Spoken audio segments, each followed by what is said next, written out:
Oliver, you're obviously both hugely successful children's storytellers in your own right, but I'm just wondering about this collaboration. When did that first conversation start happening about maybe working together? Well, I was arrested, I remember, in Offaly. And Oliver was also arrested, so we... No.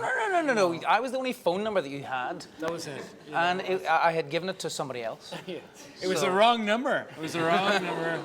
And here we are. Yeah. Oliver, you're living in New York. I am. But you were aware of Owen's work. I was aware of Owen's work. He totally wasn't. It was like... Aware of, but that was about it. I was very aware of Owen's work, and I had been traveling around an awful lot and sort of telling stories and drawing pictures and doing events at various book festivals, and I heard so many times, you're funny, but you're not as funny as Eoin Colfer. So I was very aware of who this guy was. And whenever we both met in New Zealand at the beginnings of a literary festival in Auckland, and we were both asked to compete in a story slam style contest, where we both had to tell a true story about a certain subject in 7 minutes, and I went on just before him, and we both met in the wings and just kind of liked each other's style, really. I can see why. It's a weird kind of thing, you know. You're in the darkness.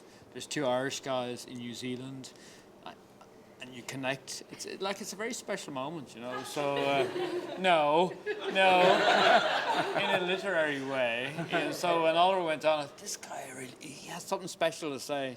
And at this time, I didn't really know who Oliver was, and I said, Oliver, we should do something together. And then later on, I went back to my hotel and I Googled Oliver. I went, oh God, he's like the #1 artist in the world. So, and then I thought, usually when this happens, everyone forgets after a few drinks. But I made sure the next morning, like by 7 a.m., Oliver, remember when we said we were going to do something together? That's still on, isn't it? So luckily it was. So. The idea for Imaginary Fred, had that been bubbling away in your mind anyway, or was it through conversations that you evolved this idea? I had this story for a while. It's a very sad story of my self-esteem, that I was the imaginary friend in every relationship I had, where I didn't really believe I existed. So where it is about an imaginary friend, it's really about friendship, and it's really about that guy who feels, or that girl who feels they're the lesser partner in the friendship. So no, as soon as Owen sent me the story, there was something there. There was something unique in the story, which is not something that happens all the time. And I immediately knew how I should bring this to life, and I just said yes right away. And that really was that. What's fascinating about the visuals of the book is that you're quite spare with colour in it. I mean, if we flick through it, you know, you use colours very, very sparingly in it, but then when they're used, they're so strong, they're so effective. Well, I mean, these kind of moments. Yeah. How long did it take you to come and decide on that visual style for this book? Or did you know from the start? Did you just get such a sense of it? Whoa. How long did it take you to actually write this book? it took me like an hour and a half, so please. So yes, about 20 minutes. I knew right away. Generally, my sense of judging anything is I have to have a gut reaction to it right there. Otherwise, I'm just going to be beating my head against the brick wall. And as soon as Owen sent the story through, I loved the story, but better than that, I knew what my involvement was, how I could bring it to life.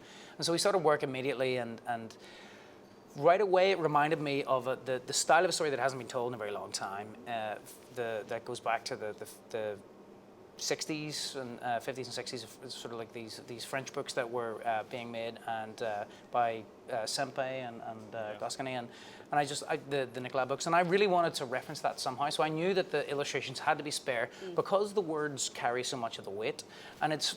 For me, normally whenever I illustrate a story, I try to have the illustrations do the lion's share of the work. But in this instance, as a picture book, because the words were so well considered and the whole story was so thought through with such a unique voice, that really the illustrations were the supporting actor, and that's not normally how I work. So I needed them to be the supporting actor, and they needed to go away a little bit, and that provided the opportunity to play with the color, as you say.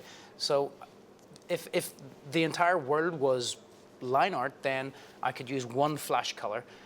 And suddenly, if you see that blue in a sea of other colors, it's not a very important color, but if you have gone through 5 pages of just black and white and then you see it, it becomes very special. And then if you, not spoiler alert, but if you then see the yellow towards the very, very end, at that point, then it's a kick, you know?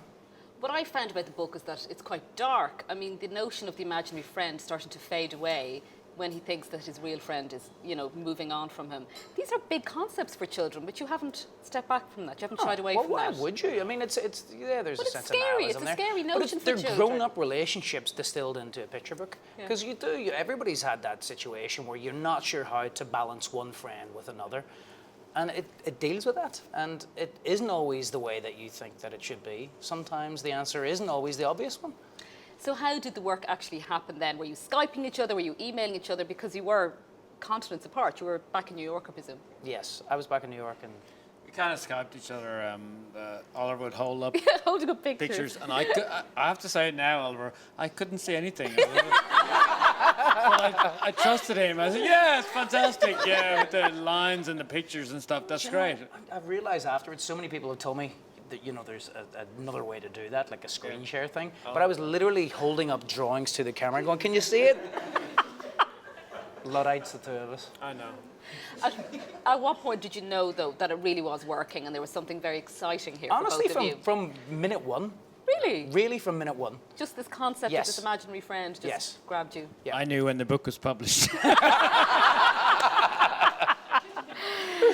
Oh, when the checks come in, it's nice proof as well. Well, look, obviously when we celebrate you as a comic writer and the books are funny, but the humour here is quite subtle, it's quite mature. Was that a push or a stretch or a change for you at all? No, it's a different thing. And when you're about younger kids, I mean, I remember when I was really young, and I was never the best friend. Kids have these friends, and they come home every day and they say, I'm so-and-so's best friend today, but tomorrow I won't be that friend. And last week I wasn't the best friend, and I was never the best friend. And that was really important to me, that I never got to that level. Mm-hmm.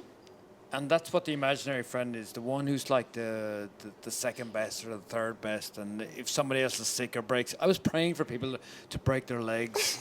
Like, yes, if he breaks his legs, I'm like second best friend.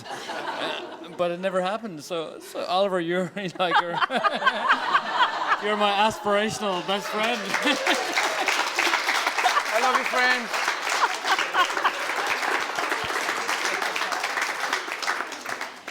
I hardly need to ask this last question then. You're still on speaking terms, obviously. Could you bear to collaborate with each other again? Because your readers, your fans, we'd love it. Oh, all right then. Yeah, well, I have to come up with a good idea. I'd like to do something in Oliver's Ballywick, which is interpretational and different, and so I don't want to jump in there with an idea that will be rejected. I'm going to think of something really special. Because I would reject you. You would totally reject me. And I But would you be too second would best reject friend me. again, so. You too would But reject me I if think it was a we crap would. idea. We totally would. Yeah. But as long as do you know what? The interesting thing about this is that both of our motivations for making this book was not about ego. It wasn't about who's doing what. It was we genuinely felt that we wanted to make the best possible book. So regardless of who suggested what or who did what, it just was about the book. And there's not many people that you can collaborate with whose motivation is pure and true. And no, it's true. It is true. We're both at the stage in our careers where we've done a lot and we've achieved a lot. So it's all about the book now. And we would do another book, but only if it was about the book and if it's going to be a really good book.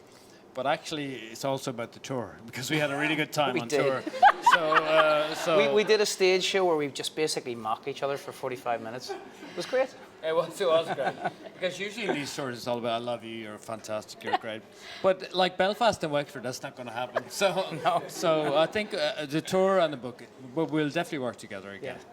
Great. Well, I have to say, on behalf of all your readers, all your fans, we're so thrilled with this collaboration. Please do another book for us all because we just loved this so much. Huge congratulations, Oliver Jeffers and Eoin Colfer.